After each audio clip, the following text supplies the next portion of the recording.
and welcome to our Bauble bunting workshop. So today I'm going to show you the techniques of how to create something like this.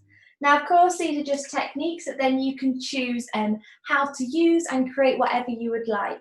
So you may like to string the baubles up like I have, or you may like to have them as single pieces. So for this workshop we'll need your embroidery thread, a pot of PVA glue. You'll find both the glue and the plastic pot in your craft box. We'll need some balloons, a piece of sponge, so I've just cut a section off this, a pair of scissors, and then your plastic mat, because we're going to be using this to keep our bauble bunting on at the end to leave it to dry. So we need to start off by choosing what colours we'd like. So for mine, so the other one I did multicoloured. I'm just going to do 5 pieces today. So these are the 5 colours that I've chosen. And then I'm going to blow up my balloons. So it may be that you want them large or smaller. I've given you normal size balloons. You can use water balloons if you want diddy ones, but they are a lot harder to blow up. So we blow up these first. Now you can see straight away it goes really big. So all we need to do is let it deflate a little bit, let the air out until they're the size that you want. You may choose to do them all the same size, you may choose to do them all different sizes.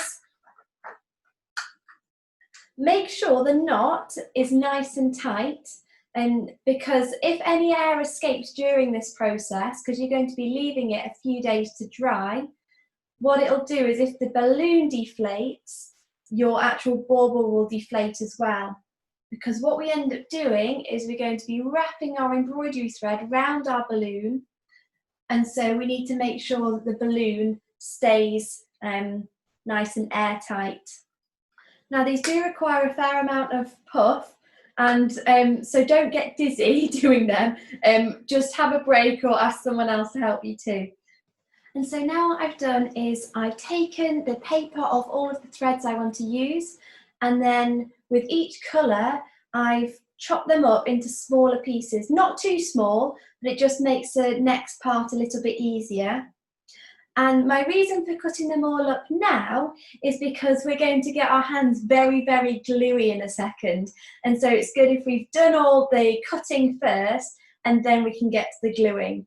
So I'm going to choose a balloon, choose the colour that I want to start with, get my glue,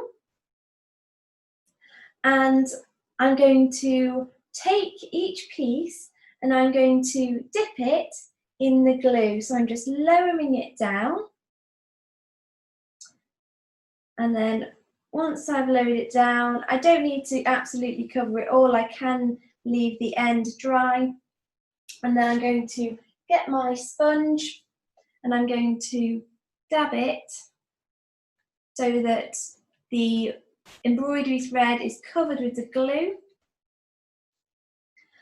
And then what I find easiest, and you can experiment with what you find easiest as well, is I start pulling it up and I'm going to wrap the first bit around the balloon, and then I'm going to hold the balloon with one hand. So I'm right-handed, so I'm holding it with my right hand, and then with the other hand I'm going to wrap around. And what I'm doing is I'm actually pinching the string, because you can see a lot of glue comes up with the embroidery thread, but we don't want a ridiculous amount, we just want it to be a little bit sticky. So all I'm doing is, as I'm wrapping it around the balloon, actually I'm kind of taking some of the glue off with my fingers at the same time.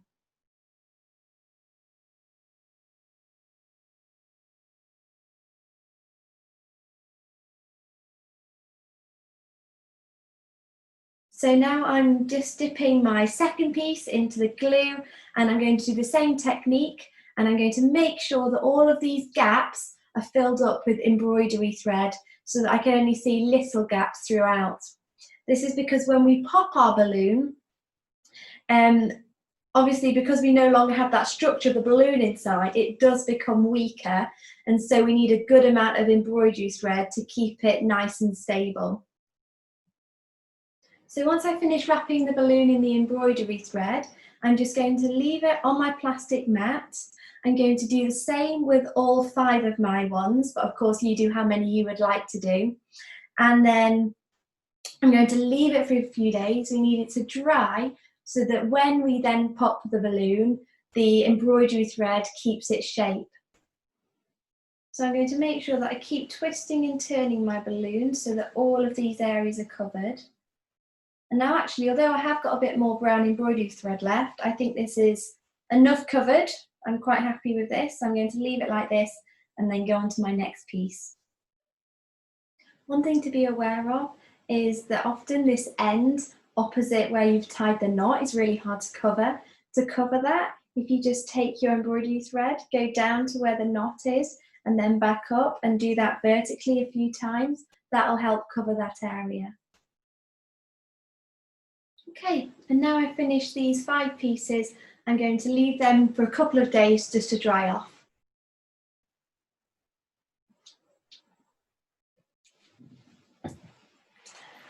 So now I've left my embroidery thread to dry, I'm now going to pop the balloons. And to do this, I'm going to either make a hole in the balloon or chop the top off where the knot is. So I'm just going to do that now. And then it's okay if your embroidery thread shrinks a little bit, if it kind of goes in with the balloon. Because there was a lot of glue attaching the embroidery thread to the balloon, you'll have to now peel it away. And all you do is I've just made a little hole in the embroidery thread and I'm just peeling it away with my finger, working my way around the inside. After I've done that, I'm going to pull it out. And then the hole that's there, we can just kind of cover back with the embroidery thread. And there we have one of our bauble shapes. Now I'm going to do this with all of the others.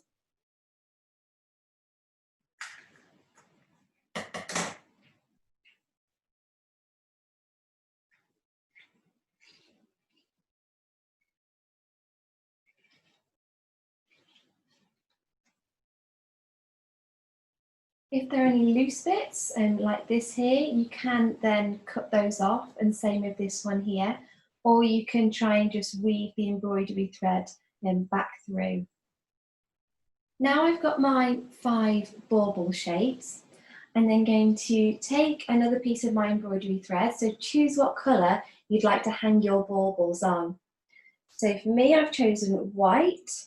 And another choice that you're going to make is how far along you want each bauble to be. So do you want them really close to each other, or do you want a gap between each one? And then what we're going to do is I've lined it up in the colour order that I would like. And I'm going to take my first one and I'm going to pop this embroidery thread through a hole and then out another side. What I'm going to do is I'm not just going to attach it to one piece of the thread, I'm going to weave it under so it catches a lot of it, and that way it's stronger.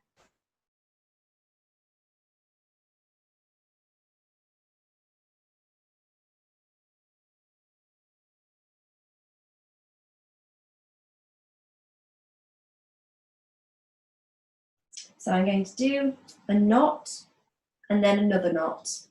So I've done one, then we need to form a double knot. So I'm doing a second one like that. And what I'm then going to do is take the end of the embroidery thread that's not got my bauble nearest to it, and then I'm going to do the same with all of these, popping them on the end, pulling them down, deciding the distance that I want between the baubles, and then tying a double knot. Great, there we go. So here we have our bauble bunting. Like I said before, you could just hang them as individuals if you'd prefer. So I hope you've enjoyed this craft. If you have any questions, do just let me know.